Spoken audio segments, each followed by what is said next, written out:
just felt really grateful. I'm like, oh, this is a good thing he's doing for not only businesses, because you make so many good points on your videos. I watched a bunch of them.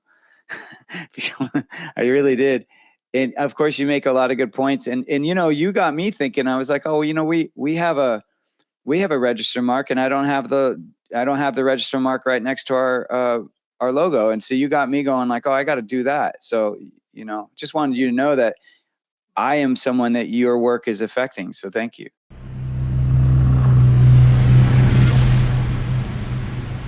Welcome to another episode of Everything Intellectual Property. Today, we have a very special guest with us. This person has created superfood seasoning for everyday meals. Please help me welcome the founder and the CEO of Pluck, Chef James Berry. How is it going, Chef? I feel like I have a celebrity. Anytime I have a chef in our house, I almost feel like I have a celebrity. You have a celebrity, between that and Shark Tank, a double celebrity in this case. How's it going? Good. Well, I mean, honestly, Dave, it's kind of mutual because, so I don't know if you ever get this feedback, but when I was going through the process of Shark Tank, they gave me like a list of, I don't know, shows, and then they were, Shark Tank episodes, and they were like, okay, watch these shows for really good pitches. And I couldn't find a few of them. And I found them on your channel. So I knew about you before you aired the episode I was on. So I was like, you're kind of famous to me because I was like, wow. Well, one of my questions was like, wait, is what he's doing legal? Because I can't find the episode, but yet I can find it on his channel. So I thought I appreciated it because there were episodes that weren't, they weren't on YouTube or anywhere else, but you watching it.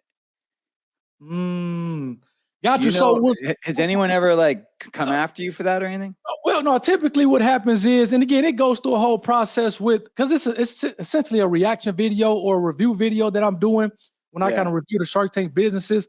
And they always kind of initially get flagged, but then you have to kind of give them hey, this is a fair use, and kind of go through that whole spiel. And they end up typically dropping the whole copyright issue. So yeah, it's essentially a reaction video. It's almost like somebody reacting to like a news story or whatever the case may be. So it's kind of similar to that. Obviously, I think what ABC or whoever owns, I think ABC owns Shark Tank.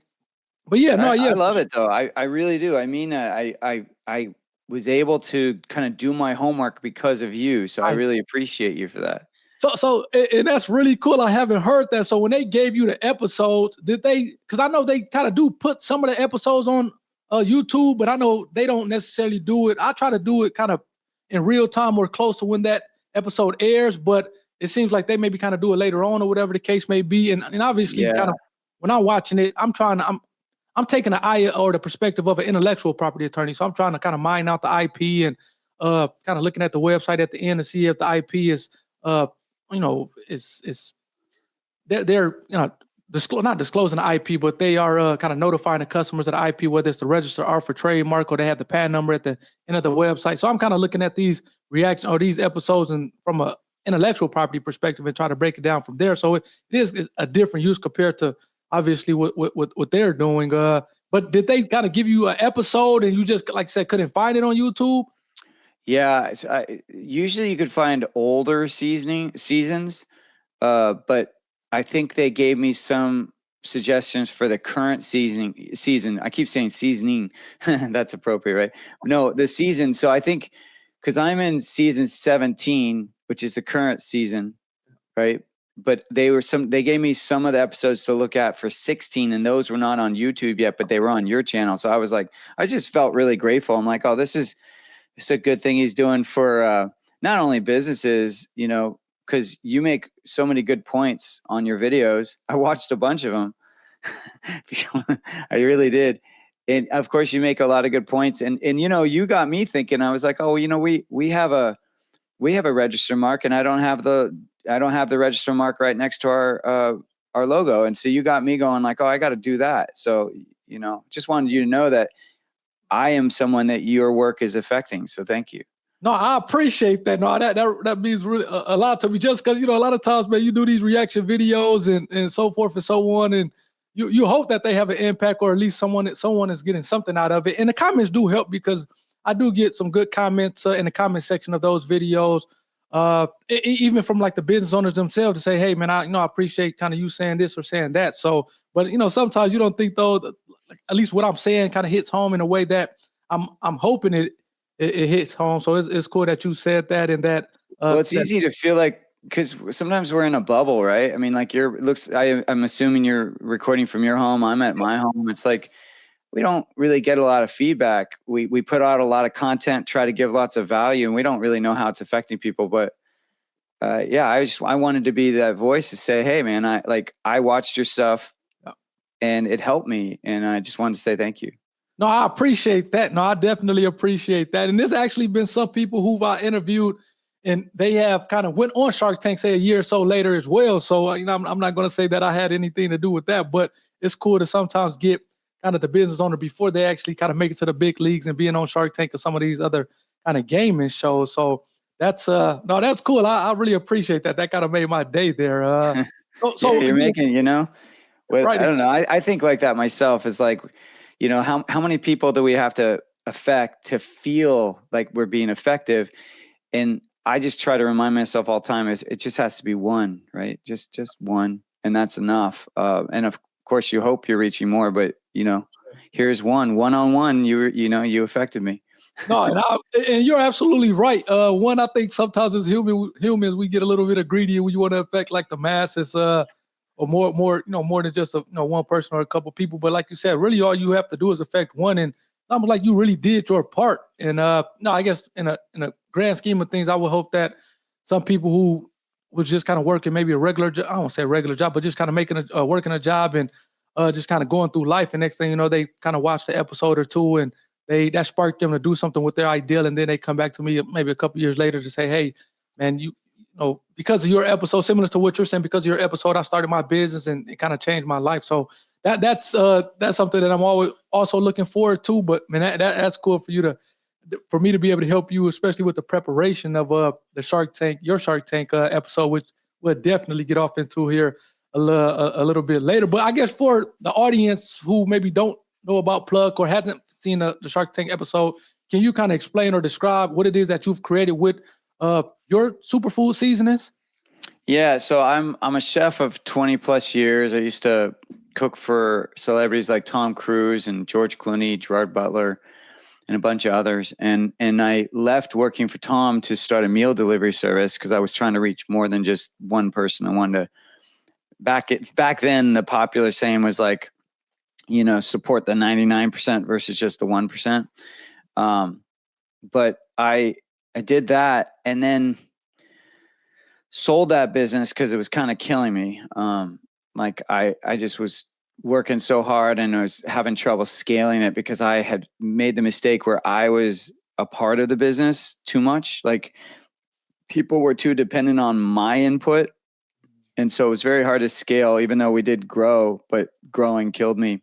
So I sold it, and it was becoming a father that really switched. So as a chef, I'm all about flavor. I really do believe I want food to be as flavorful as possible. And I believe if it's flavorful, we'll eat it. But then as a father, I'm all about, well, am I getting the most nutrient-dense foods into my children? And key is, am I getting it into their diet without a fight? And so when I started doing the research, it was like organ meat. Organ meats are hands down the most nutrient-dense food on the planet, but we're not eating them. And so I identified three main hurdles. One is people think they're gross. The other is they don't know how to cook them. And then the third is they still struggle with sourcing. And so I set out to solve that. And I put the organ meats that you find in a supplement form, like the freeze-dried powdered organ meats.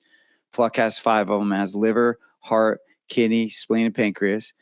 And I took the freeze-dried powdered organ meats and I combined it with salt and organic spices and herbs. And I made it as simply as like, you just salt your food. It looks like garlic salt, but it tastes like Mother Nature's, or it works like Mother Nature's multivitamin. And I do want to kind of pull up the site here just so people can get an idea of kind of the website and see the seasonings there. This one you were on Shark Tank. See the seasonings on the food. And that's an interesting point that you made. There's the packaging here. Definitely go purchase it. But that's an interesting point that you made, just because growing up, I'm not sure if it's an African-American thing, but kind of we ate, or my parents and her siblings ate liver and things like that. But I guess these days, or most people kind of don't want to cook it, or like you said, have challenges with sourcing and whatever the case may be. I guess maybe my question to you is, how did you get it into like a seasoning form? Because I'm always kind of curious in terms of how that kind of process goes, or I guess to the extent that you can kind of talk about being able to get it from, actual, what you see, the liver and whatever, whatever else, all the way down to a seasoning form. Yeah. I mean, there's really only two ways to eat organ meats. I mean, you either eat them in their raw state, and cook them, the actual organ meats, or you get them in capsules. And then when they're in capsules, it's usually freeze dried and powdered. And so really all I was doing was taking, what's nice about the freeze dried and powdered form is that it's preserved, right? So most organ meats that are in their freeze dried powder state have a shelf life of 2 years minimum. So if you have an organ meat and it's defrosted and it's in your it's in your refrigerator, you maybe have 2-3 days to use it, or it goes bad. So right away, the freeze drying element is a huge, important modern tech, because it's like we're taking something that's extremely nutrient dense. We're preserving as many of those nutrients as possible through the freeze drying process, and it's shelf stable. So to me, that solves huge hurdles. The big one was, okay, now how do we make it taste good? Because I really I get it that, supplements are a really key way people are getting their nutrients, but I just don't believe we should be eating as many capsules as we are. I don't think our bodies, this biological body we're in, it's basically Homo sapien body. And if you follow the science, they say it's, nearly 300,000 plus years old. This body we're in, the biological development of this body. And the frankenfoods we're eating right now and the way we're eating, so whether it's ultra processed foods or even taking supplements in capsule form, that's like 80 years old, like not even, maybe 70, 60, depending on what you're focusing on. So we're comparing 300,000-year-old biology to foods that have only been developed within the last century.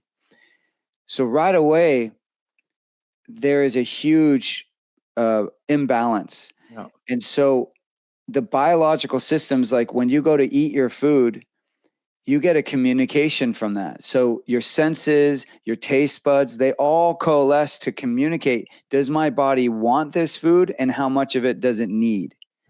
But when you swallow something, you get zero communication. And I'll just use salt as an example, because everyone can identify with salt. If I put salt on your tongue, it kind of tastes good the first time I do it, but the third time I do it, your body's already going like, get this off. Fourth time I do it, it will literally, the taste of the salt will change, and you'll be like gagging because you can't, your body's so overwhelmed by that flavor, right? But if I give you a salt tablet, you swallow that, you get zero response. And then maybe 30 minutes later, you're like, why do I feel so bloated? Oh, that's because I got too much salt. And so one has a communication, the other doesn't. And I said this on Shark Tank, but it's around 90. There was a study done in 2015, and it's something like 93% of Americans are nutrient deficient. So that's 2015. We're in 2024 as this is being recorded. Or actually, what are we now? 25. Sorry, we're in 25. Look at me. I'm living in the past still. So we're in 2025 when this is being recorded. And I guarantee it's probably closer to 95 or 96%. We have to have gone up at least 3% in that time frame, because with COVID and just the way the food systems are, right? So let's just say 96% of people are nutrient deficient.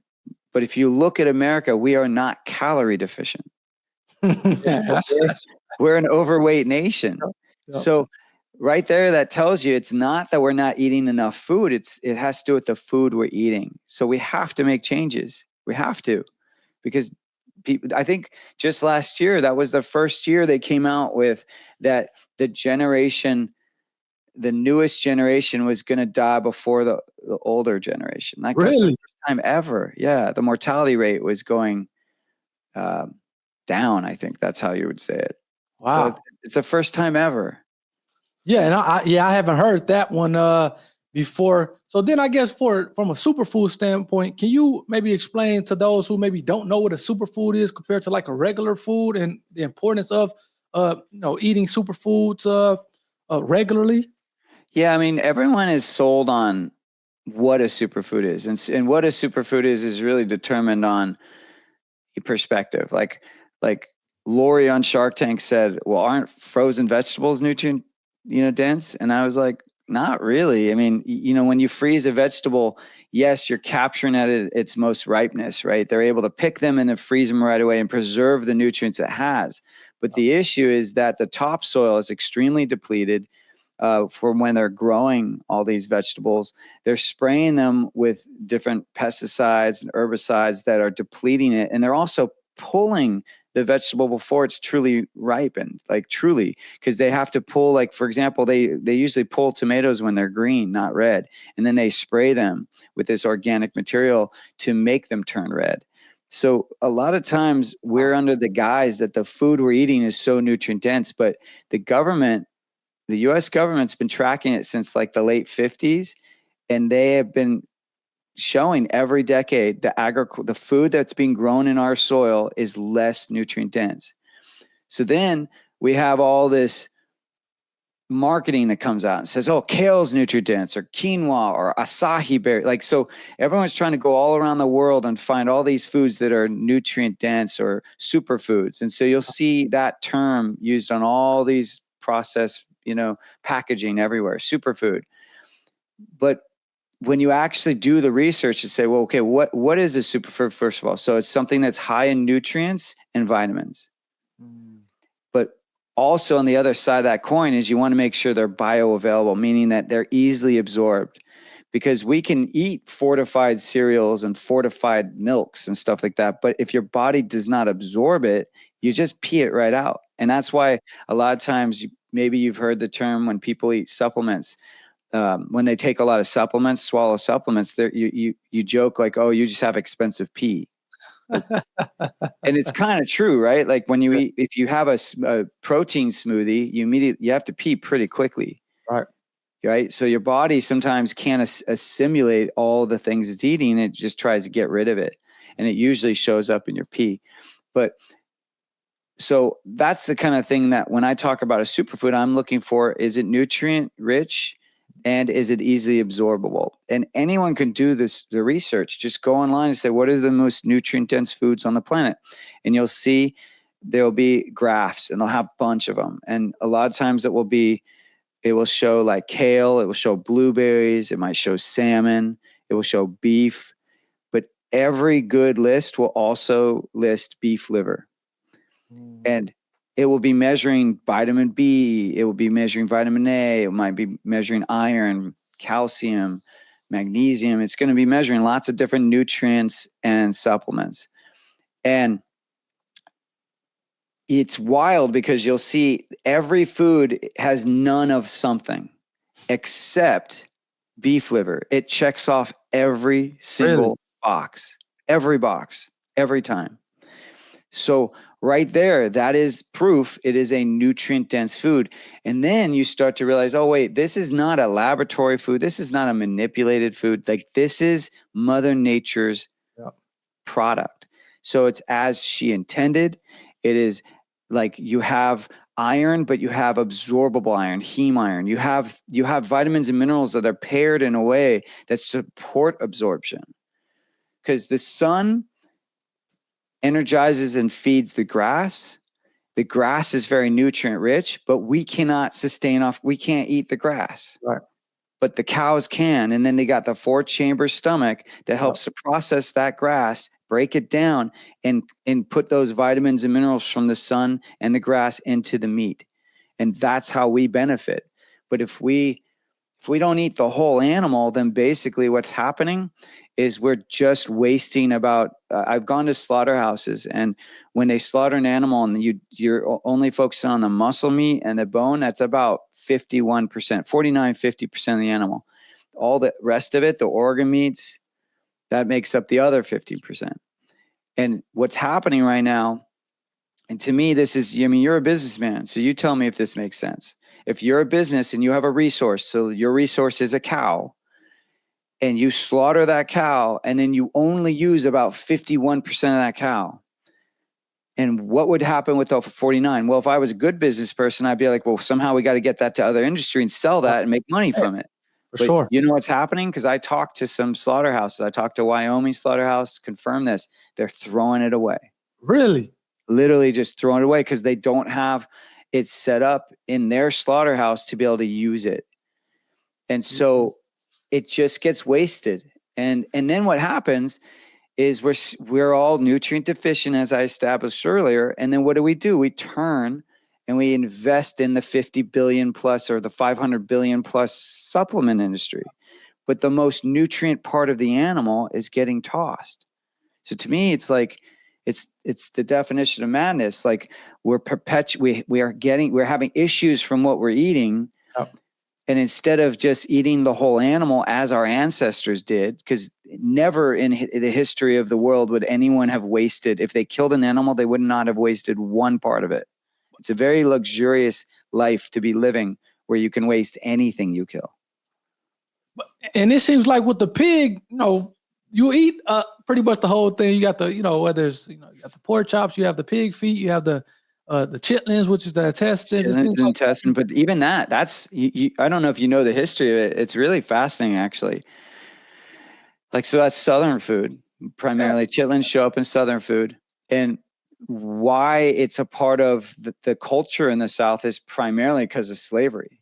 Yeah. It's very fascinating because basically the slave owner would keep the hog meat for themselves because they saw that as prized meat. Yep. And then they would give the intestines and the other parts to the slaves. And so, of course, now no one knew, of course, that they were giving them some of the most nutrient dense parts. So, that's good. But they created food around it because that's what they had to eat. So that's really the only place in America you still see it show up. And a lot of times I don't even know if people fully know what they're eating. You know what I mean? Like, I think chitlins for some people has just become what's part of the animal. Like they don't actually realize they're eating the intestines. Some people, but really organ meats don't show up much otherwise nowadays. I mean, wow. If you think about and it was interesting just preparing for this interview and kind of, like you said, the organ meats. What would you say is one of the biggest misconception about these organ meats that people have, or, that cause them not to want to ingest it, or just whatever the case may be? I mean, the biggest one is that they just assume it's going to taste gross. Like, it's funny because I could put a new dessert that you've never had before. So it's sweet, something sweet in front of you never had before. And most people be like, yeah, I'll try that. But if I put something savory, that's animal based in front of you that you've never tried, and if you hear it's in, or organ meat, so I could say if I said it was muscle meat, you'd probably try it. But just by saying, oh, this is from the organs of the animal, people freak out. So there's just this association. And then I think the other misconception is people think that the organs, primarily the liver and the kidney, are detoxification organs. And so that means they're storing the toxins. So people think that they're toxic, which is also not true, because if that were true, basically when people say that, they're acting as though the kidney is a sponge.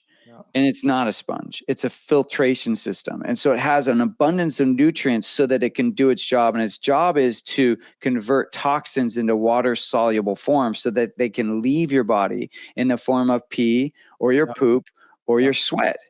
That's how toxins leave our body. So really what we should be asking is, are your elimination pathways working? So are you sweating?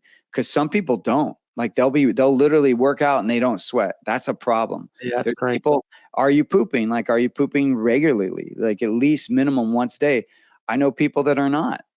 And then the other is, when you pee, is your pee just like, are you peeing regularly? And is your pee like a proper color? Like if it's dark brown, that's not good. Jeez. Right? That's a sign that you're not drinking enough liquids, particularly water. So there's lots of indications that there's issues, possibly, but the idea that if our organs were like a sponge, like we live in a toxic world, like the world we live in, modern world life is toxic. No doubt about it. Right. So the amount of toxins your body's getting flooded with on a minute by minute basis when you're out and about is huge. So if our kidneys were like a sponge, you and I would be dead within a week. And that makes sense as you think about it. Like, yeah, if we're just kind of retaining the toxins and those are in our house, in our body, then that doesn't seem like to be the best thing either. So that kind of maybe distorts that theory of it's just kind of keeping it within a body or keeping it within the actual organ itself. I mean, think about the people like I know a lot of people. Like I had growing up in my neighborhood, I had 2 of my friends' fathers die from alcohol abuse. Like so they drank themselves to death. Yep. That's literally what happened, right? It took them something like 50 or 60 years for their body. I guess they start drinking maybe in their 20s or something, or late teens, but still it took like 40 years for that to happen. That is a sign that the body can handle a lot of stress. Yeah. Like, and that is a sign where you're basically like, you're drinking so much that you're pickling your liver basically. but it's like, I think we cannot underestimate how amazing this human body is. We are in an amazing body that wants to live and survive, and it will do its best, but at one point it's going to falter. And that's why I created Pluck, because it's like I want our kids to get this nutrition early on so that they don't have to suffer like so many adults are already currently suffering.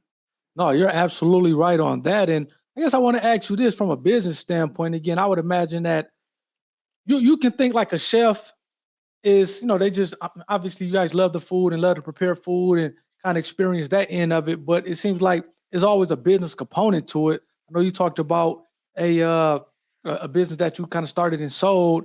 And it seems like you have some other, I guess, business entrepreneurship endeavors on the resume. Eat Naked. I'm not sure if the one that you sold was Wholesome to Go. And then you have Pluck. Did you always think that as you were little, I'm going to be an entrepreneur one day? Or was this something that kind of just came into being just kind of based on how kind of life took you in your path?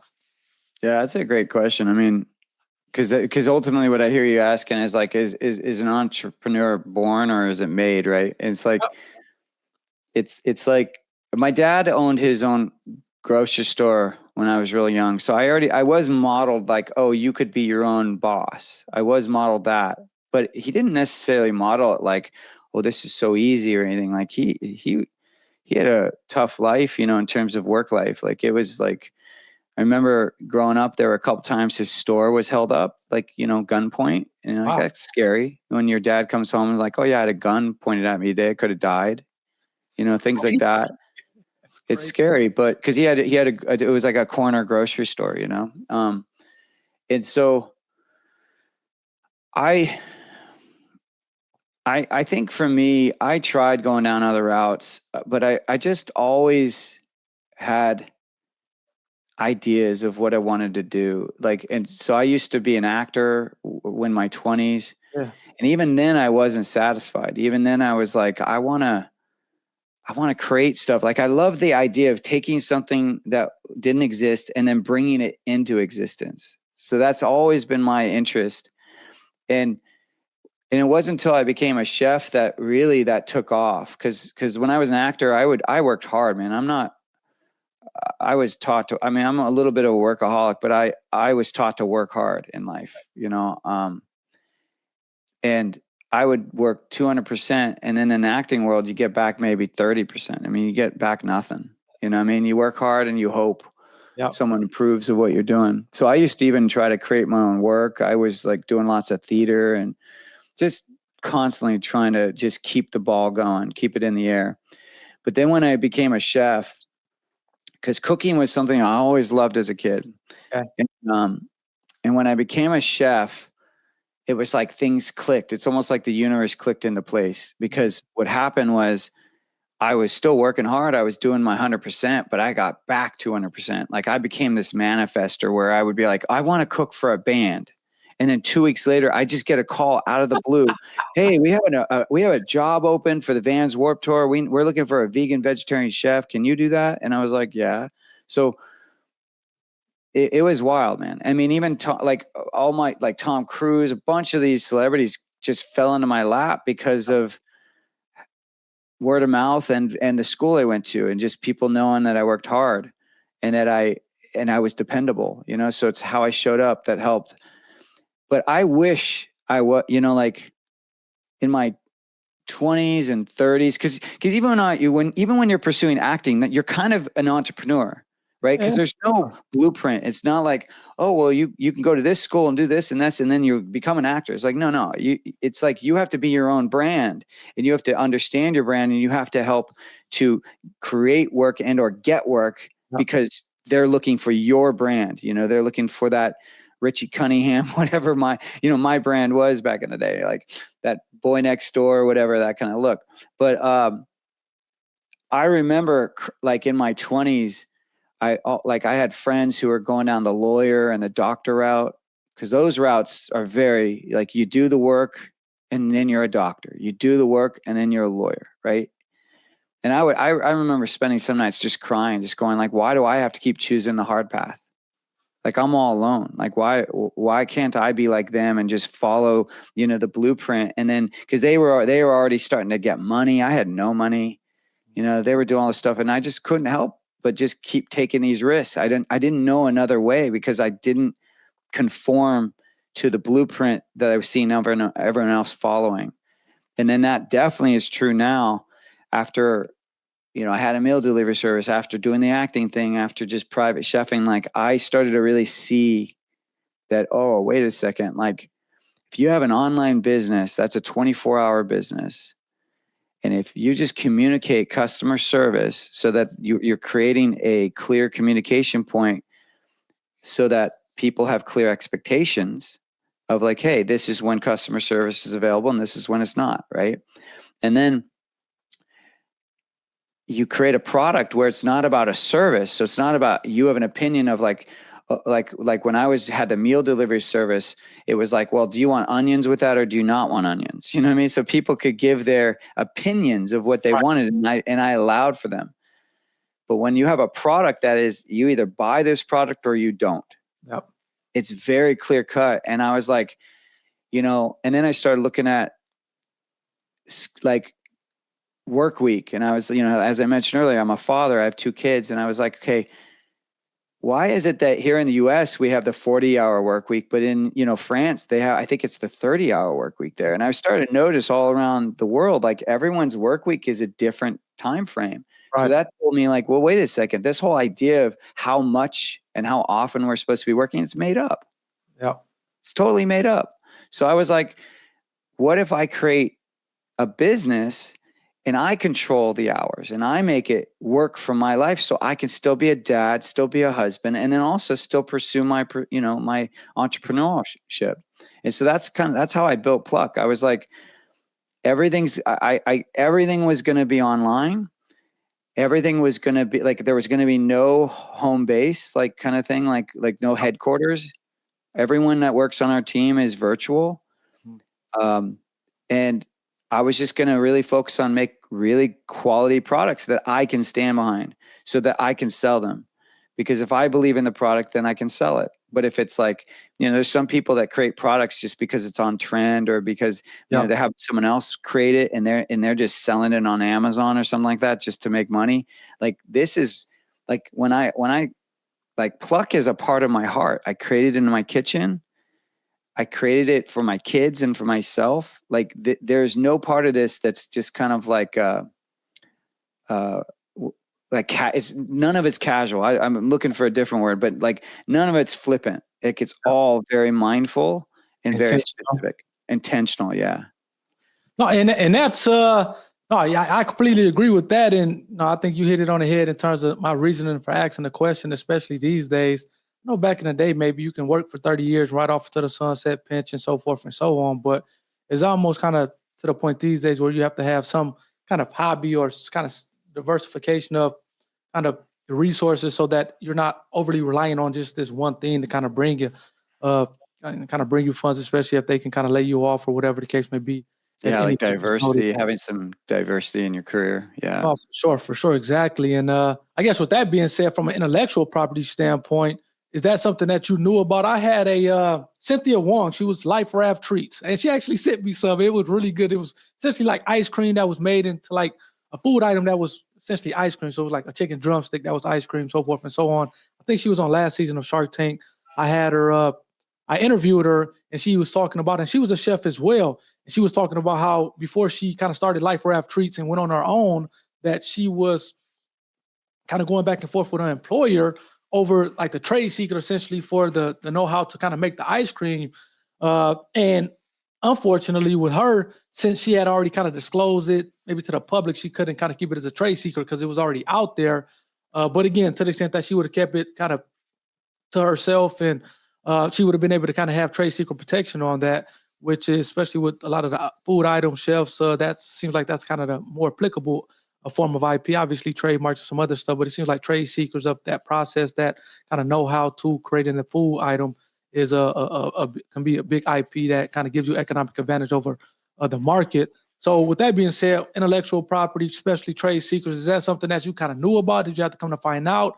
How was kind of because again, it's a part of business, and just kind of putting on your business hat and making sure you're protecting what's kind of driving the income for the business. Is that something that you kind of knew about, or how did you go kind of navigate? I mean, I definitely knew about trademarking, but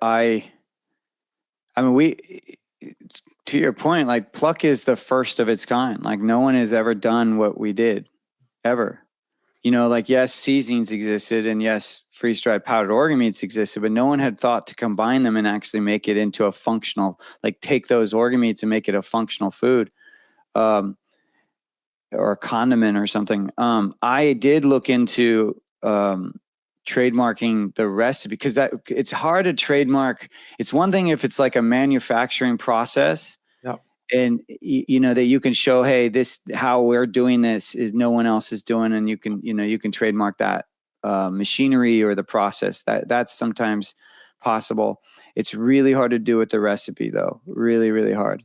Go ahead. What? Oh yeah, I was going to say that, and this is like one of the big parts of the channel, just so kind of people understand what you can and can't get the intellectual property protection on. Trademarks is really like a phrase or a logo. So just think of Nike, just do it. If you think of a logo, the Nike logo, if you think of the word Nike, all that is trademarks. Copyrights is more of a creative work. So you think of pictures, you can have a book, you can have a music composition, musical production. Yeah, what we're talking about is patents, right? Exactly. Yeah. Patents is you can patent machinery, you can patent a process. Recipes are it's going to be very challenging to get via a patent. However, with the trade secret, because if it's a process, just think of the KFC, the spice kind of blend or whatever the case may be. That would be something that would be difficult to get a patent on. However, you can get a trade secret or keep it as a trade secret. Same thing with the Coca-Cola, that formula for Coca-Cola. That's something that kind of Coke will have as a trade secret as well. So those recipes and things of that sort, that's kind of more so in the ballpark of a trade secret as opposed to a patent, I think, as you were talking about. But is a trade secret, that's not something that they're actually is not regulated through that's just internally, right? Yeah, for sure. Exactly. And that's another good distinction, whereas your copyright, that's the Copyright Office, patents and trademarks, that's the United States Patent and Trademark Office. However, with a trade secret, you're kind of keeping that as a secret as opposed to filing that with a governmental body. You just have to take reasonable measures to keep it as a secret, whether you put the recipe or the secret on a password protected flash drive, you have it kept in a safe, something along those lines, so that only the people who need to have access to this kind of secret formula process has access to it, and you're not given like a janitor. Right. Yeah, my understanding with like Coke, and I'm sure KFC does the same thing, is that they actually even make sure that no one supplier ever has the full trade secret. They're always just doing pieces of it. And so what we have, like our blend of organ meats is it's a proprietary blend, and we only and I did that to your point, because that's kind of a trade secret, because when people do supplements, they just put equal amounts of every organ in the supplement. But if I were to do that, the flavor would be so strong that no one would eat it. So I had to actually like customize the blend to make it kind of more neutral and not so heavy with one flavor. So that's definitely unique to us. We have some, like I mentioned. So I did look into the patenting the recipe, because like I said, the combination of those two ingredients we were the first to do that. But I didn't go down that path because my lawyer recommended that I not. And he basically said, like, look, what are you going to do? You're going to spend your whole business like suing people around this stuff. It's like, it's not worth it. And it's a really hard patent to get. But we do have some. And so now that, to your point, now that the product's out there, I can't do it. You can't retroactively go back and try to get a patent once it's out in the public. Sure. But I have some products, some new products that we're going to be coming out with, and that I have kind of like been thinking about, oh, should I do it there or should I do it then? But I'm still on the fence, because it's like all someone has to do, like, it's, once again, it's a really hard patent to get, and all someone has to do is just like, so let's say my blends 5 organs, right? So all they have to do is then just use 4 or 3. You know what I mean? Like, or 1. And then it's just so easy to get around, you know? Oh, yeah, for sure. And that's why I think that, especially with regard to something like this, trade secret is going to be a little bit more appropriate, just, especially if it's going to be a little bit more challenging to reverse engineer. And one of the things about getting a patent on is you have to disclose the secret sauce. And that's true. And it's only good for 20 years, compared to a trade secret will last forever as long as you can keep it a secret. So there is some kind of distinctions between the trade secret as well as patents, where you should kind of definitely understand, or someone should understand kind of which route they need to go based on their current situation. And it seems like in your case, trade secrets is the way to go. I will say this, because so a lot of times with businesses, food businesses, you're going to 2 types of co-packers. You can go to a turnkey co-packer, which is they're supplying all the ingredients, everything. A lot of times they'll even develop the product for you, and then you're just paying a higher fee for them to deliver all that. But then if you ever try to leave that co-packer, they got you, because technically they own IP. They own the IP. So, so we work with a co-packer that all they do is fill. And when they get our product, they're getting basically 2 ingredients. So they get our organ meat blend already done, and then they get our seasoning blends already done. And then they're just blending those 2 ingredients. So from that perspective, they don't have the full recipe in a sense, And so, that's, we do that. But part of me has been thinking about the fact that, well, when you're first starting out a business, there's a lot of you kind of just got to get it done. Like, if you wait till perfect, you're never going to start the business. First of all, this, right? So then the second piece is that there's probably going to be some things you're just doing under the radar, because you just need to get it done. And sometimes the red tape, while it's designed to help people, it actually thwarts the small person. The small business gets thwarted a lot by government red tape. Absolutely. Because a lot of it's literally just paying fees, right? And it's just designed to really ding. I don't know. It's to me, it's all illusion, but that's a whole other conversation, I think. But my point is that a lot of times when you're starting out, you just do it and then you apologize later. If anyone finds you, you say, "Oh, sorry. Okay, we'll fix this." You know what I mean? But it's more important to just get it done. I like that. Right? And ask for, that's what I'm trying to say. Ask for forgiveness later, right? So it's like, get it done and then ask for forgiveness later. So part of me is like, well, is it worth really trying to get a recipe patent and spending that money? Because I do think there's value in it, but at the end of the day, like I said, someone can just manipulate one little thing and then get around it. But the thing that they can't get around, and this is where I'm more and more investing my time and energy, is a really strong, robust company. So like, if I create a product and then I keep coming out with different SKUs and more products that are quality made, that are flavorful and that are serving a purpose for people in people's lives, then eventually I'm growing so big and I'm growing such a strong IP, like a trusted and IP, that instead of someone trying to copy me, because it will be really hard to copy what I'm doing, because it took me, let's just say 5-10 years to actually develop everything, they'll just want to buy me. Yep. And that's kind of what I'm investing in. And that's why I think intellectual property is so important, number one, because it really kind of works. It works with each other. So you have the trade secrets or the patents. They kind of work with the trademark, which is the branding of the business.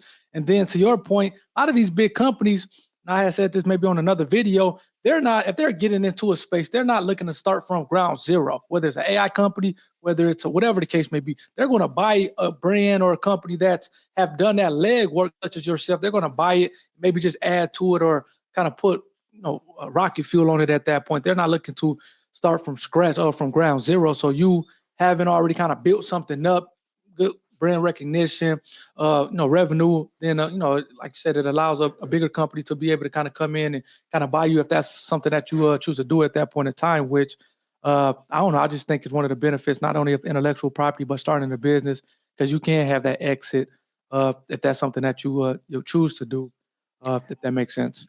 And one thing and this is a little bit of a segue, but taking it back to the Shark Tank episode, because you watched the full episode. I don't know if you remember the whole thing, but something that I didn't think about when I was doing Shark Tank was that they were going to edit. I knew they were going to edit down, because the episode you record is about 45 minutes. So I knew they were going to edit it down to like 6 or 7 minutes, because they do that for everybody. But I didn't think about the fact that they were going to edit it down based off of the other businesses that they're showing in the same episode. I didn't think about that piece, because if you watch this show, you see like there's a chicken washing company or egg washing company. Then there's this paint tray liner. And then me. And the first two were all cry fest, and people were like, "Oh, boo-hoo," and I had my story too, but they cut me to make me seem more dramatic. Like since those were all kind of like emotional, they wanted me to be a little bit more forceful, and so they cut it so they made me look like so aggressive, which it wasn't. And I was going to ask you that. That was a great segue by you, because as just kind of looking at the episode and like I said, compared to the other room where it was a little bit more kind of like emotional, this seems like you came out boom, boom, boom. And I understand very well that, like you said, it's 45, 50 minutes after recording in a tank answering questions. Then they're just kind of cutting it or editing it such that it's this 7 or 8 minute thing. So, that's one of the questions I was going to ask you, in terms of, was that just kind of edited that way, or was it kind of that tense, as it seemed like it came off like a tense 7 or 8 minutes during the show? But it seems like you're saying, no, it wasn't kind of that, just kind of tense for that whole 45 minutes. I mean, it wasn't, I was definitely passionate, and I was definitely, I had a lot of energy, but it wasn't, they made it seem like it was so much more, intense than it was, which is fine. I mean, I'm not complaining, because the reality is, and if anyone says differently, they're not being truthful. The reality is, it's the most important part of Shark Tank is airing. It doesn't matter. Everything else doesn't matter. Deals, no deals. Most of the people that get deals don't actually get deals. Absolutely. I'm sure you know that, and people watching your show know that. Like, it's something like 20. I don't know the exact percentage, but it's a very low percentage of people that actually get the deals that happen on the air. Most of them fall off, and I know companies where that was the case. But to me, it's the most important piece is airing. And so I'm just really, really grateful that we aired. And we were definitely the product of editing, like we are the victim of editing, and it's okay though. Like, I've heard people's different interpretations of what they thought of my episode. Some of them thought like, "Oh, none of your humor came out," or "You seem so aggressive." And then other people are like, the sharks were so mean to you. And I was like, they just everything was cut the way they needed to cut it to make the episode have an arc, right? But at the end of the day, the one thing I'm glad that they kept in that is really true is, at the end of my episode, they kept in, it said, "Look, I'm not going to apologize for being passionate about trying to help people. And that is the truth. Like that is my mission, is to try to help people with their health. And that's why I do what I do. And so I'm just glad that messaging kind of ended my episode. But one thing I was going to say though about Shark Tank, and I'm trying to remember, it was actually a little different than just talking about the Oh, I know it. Okay. Yes. All right. You can cut out this if you, that little piece, but okay. One thing I wanted to say about Shark Tank that I think from a business perspective is really interesting. So if you just look at my episode and just look at the first two businesses before mine, as I mentioned, one was an egg washing company and the other was a paint liner. Well, both of those businesses said, "Oh, we've made over $1 million in sales," right? They came out saying how they came out the door with their product and did really well their first year. And so, what's fascinating is the sharks seem to be so like, "Oh, those are good sales." But if you look at just our three businesses, I showed, okay, the first year I came out, I only had 300,000 sales, but then the next year it was 600. And then it jumped to, and it's like, I'm showing we doubled, then we tripled, then we doubled, then we doubled again. And what I find so impressive about that, and I wish that I had been able to have a chance to more articulate this, it just never came up on the show, but that I'm creating a brand new category. Like what I'm doing has never been done. Seasonings have not been reinvented forever. And so I'm creating a new category. And what I'm proving to people is I'm showing like, yeah, it's niche, but it's growing every year. It's growing, it's doubling, it's tripling. And so the audience potential, the income potential I'm proving that it's coming like more and more and more. Like to the point where we're going to see over 2 million in sales. Yep. Right. Yeah. And that Whereas what were you going to say? I said, go ahead. I said, yeah, that's one of the things that I was just kind of impressed, just looking at the numbers and how since you kind of started in 2021, I think it kind of just continued to increase from that time to the present day. Whereas those other businesses, they may have already reached their entire audience. Like how many people need an egg washing machine? A lot of farmers might, but how many beyond that, right? And how many people actually go and use those paint trays? Like they may have already found the max of their audience. And so that means that their earning potential, like while it's impressive when they first come out the door, it may have peaked.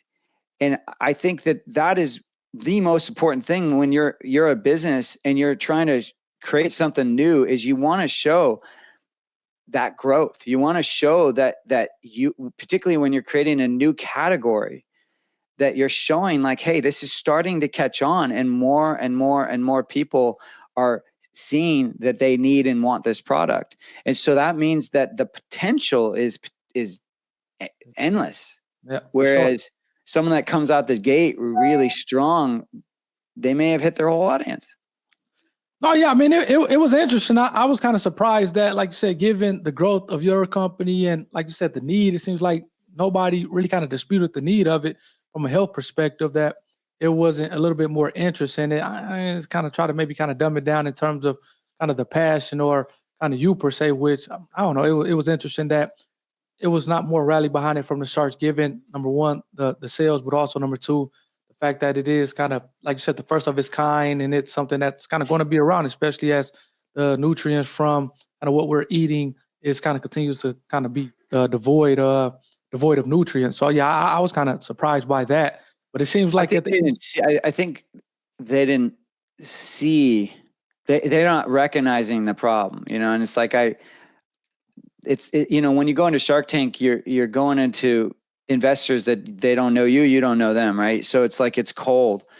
I never would have gone into an investing room like that otherwise, right? Like you're only going to an investor's room that already get what you're doing, and so you're having to almost convince them. And one of the things, like, I think that there's two possibilities. One is that maybe I just didn't do a good enough job really educating them on that, or even just explaining what it is. But I felt like I did in the pitch. I thought the pitch said everything that it needed to say.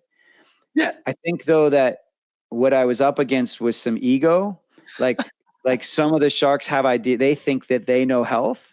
Yeah. And so I was going up against, like, if you don't think animal products are healthy or important, then you're not going to see value in my product. I got you. You know what I'm saying? So I think it could have been one of the two. And then the other is, like, I know Kevin, he kind of sort of understood organ meats and that he's taking liver, but he didn't like my valuation. But the reality is like, I only went in with that valuation because I was really worried, like, if I go out with the 10%, which is what would have been more accurate, 10% for 250,000, they would have then tried to get me up to 20, and I didn't want to go there. And so I was like, well, let me go a little lower first, and then give them room to go up, and to go higher.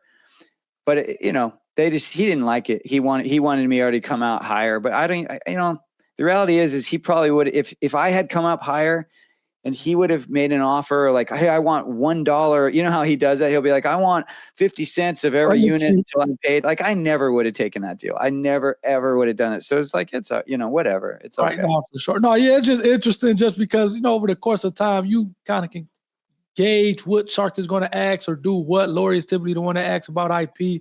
It was interesting that, and I've seen other businesses come in there and the valuation, whether it was kind of low or high, they kind of made them an offer, and whether or not that offer was a reasonable offer or not, they still made the offer. So yeah, I thought that was maybe somewhat of a cop out to say, well, that valuation was a little too high at 250,000 for 6%. Like I said, if you like the product, then make an offer. Yeah, I said that to him. I said, look, make me an offer. Like, because I was just, whether I said yes or no, that's whatever. But yeah, it was interesting. It's fascinating. The couple that I thought would have been the guest sharks, they would have they totally got it. They were like, this is brilliant. But the issue with them, and I wish I had known this earlier because I would have addressed it, but they've never worked with a CPG product, like a food product. And so they didn't see themselves as being good investors for a product that they didn't understand. Like, they didn't understand that sector. But I would have told them, like, look, you guys don't even have to invest. If you just were affiliates and you just talked about the product, you would get paid. I would pay you.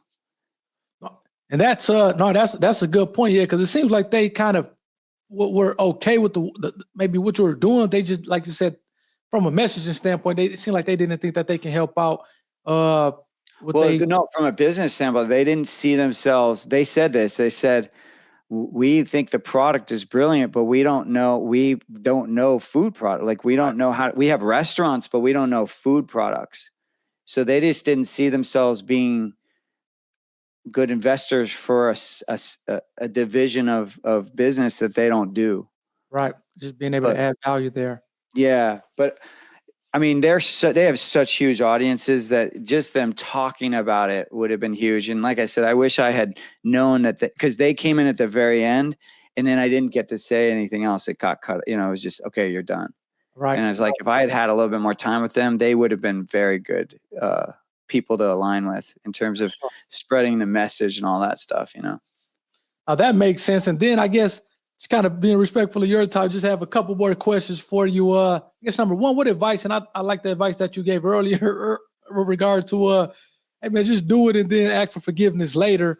I always like to ask the guests, what advice would you give to an aspiring entrepreneur who's kind of maybe looking to take this journey of entrepreneurship and all that, that it includes? What advice would you give to them? Like I said, I love that advice earlier about, hey, just do it and ask for advice, or ask for, apologize later or for forgiveness later. Would that be the advice that you give to an aspiring entrepreneur, or would it be something else that you think is kind of top stat? I think the thing I would offer is, look, how I look at things is like, what really makes us different. We're all human. Everyone wants to have enough money, have enough resources to live a good life. But what really makes us different, and it's I guess I would just offer, if you want to go down the path of being an entrepreneur, which is a really tough path, and it's not for everyone, you got to make that choice very consciously, right? I would just offer that, make a product that is uniquely through you. Like, don't just be generic and be like, oh, well, so-and-so is doing this, so I'm going to do that because they're making money. It's like, put your heart into it. And I don't mean put your heart into business. I'm saying put your heart into what it is you're offering people that's different than what other people are doing. Because what I see happening right now is that most businesses are not really for the greater good. They're just for the pocketbook. You know what I mean? And I would like to see more for the greater good. Like, and even within food industry, what you see happen is you see like a diet happen, like, I don't know, let's just say keto. Like, keto is now very popular, right? And so what's the first thing that starts to be sold that's keto? It's desserts. And it's like, well, it's like, we really need more desserts. Do we really need like people eating more junk? And I don't care. You could put any label on it: keto, paleo, vegetarian, doesn't matter. It's still desserts. Right. And it's like, I just wish we were more thinking about how do we really help people with their current state and kind of feel better in their body and live better lives. So for my money, it's just, I would just say, like, make sure that you can get behind what you're selling, even if not just in the first month, but in the fifth year. And a lot of people, when they don't put their heart into what they're doing, then they burn out because it's just money. They're just trying to make money. But I just recommend that you have mission behind it as well. I like that. And then I guess the last question, and maybe the most important question, how can people find the product? I know we kind of did the website, eatpluck.com. So how can people follow you as well as find and purchase the product? Yeah, you can eatpluck.com, and then you can find us on Amazon. And then we do have some retail. We haven't been pushing retail much. We just want to grow big on e-commerce, but we do have a location finder on our website. I think you guys were I was going to say, I think you guys were in Holly, Michigan up here in Michigan. I was looking at that the other day. You guys were in Holly, Michigan, I think at a store. Oh, really? Yeah. So I don't even know what we're in anymore, but yeah, more and more people reach out to us and they want to carry us. And it's very exciting. Something that started in my kitchen is now reaching, tens of thousands of people. And it's very grateful to Shark Tank as well. I mean, we reached millions of people that we would have otherwise taken a lot longer to reach. So just really grateful to Shark Tank, grateful to you as well for having me on and just helping to amplify the Shark Tank mission, which is to help businesses and entrepreneurs. I said this and it didn't get aired, but I was incredibly honored to have been on Shark Tank, because Shark Tank has done more for small businesses and entrepreneurs than anything I can think of. And so it's a organization and a movement that is helping so many people, and they deserve all the accolades they have gotten and should be getting. Absolutely. No, and I definitely agree with you on that. They definitely help, and they've been a nice little run. 17 years, I think, was season 17. Yeah, so 17. A nice run and help. Hopefully they'll have more, but yeah. Yep, exactly. So, well, audience, hopefully you guys had the pens, had the papers, notepads out, taking advice from the chef. He dropped a lot of jewels, especially with regards to his story, kind of intellectual property, his Shark Tank experience. It's been one that, as he talked about, man, it's almost like a sine wave as opposed to just kind of this linear progression of business in general. But again, he's still making an impact. Like you said, tens of thousands of people loving the product. He's still growing. So it's a lot to obtain from this interview. So you guys may have to try it or replay it so that you guys get all the nuggets that the chef dropped on this one. So hopefully you guys enjoyed this one, and I'll catch you guys on the next one.